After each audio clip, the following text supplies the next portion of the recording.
6 जुलाई से शुरू होगा चातुर्मास। अगले 4 महीने इन कार्यों से रहें सावधान। प्रकृति के चक्र में जब वर्षा ऋतु आती है, आकाश से झरझर जल बरसता है और धरती पर नमी बढ़ जाती है, तब एक विशेष काल प्रारंभ होता है जिसे चातुर्मास कहा जाता है।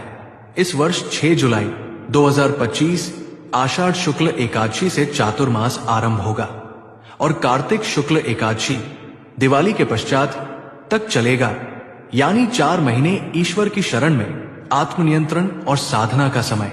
ये वो समय होता है जब भगवान विष्णु योग निद्रा में चले जाते हैं और साधु संत एक ही स्थान पर ठहरकर अध्यात्म और आत्म संयम में लीन हो जाते हैं।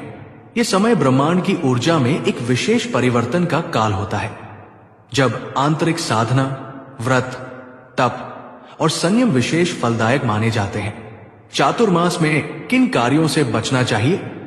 शादी ब्याह और मांगलिक कार्य करने से बचे।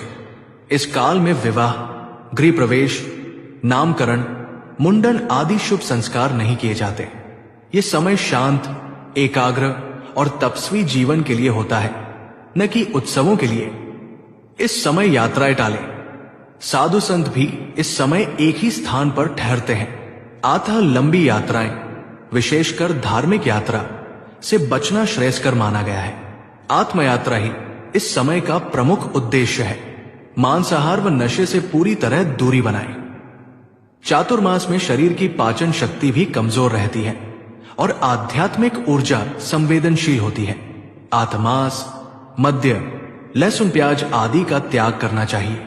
बाह्य सुखों व विलासिता से संयम रखें।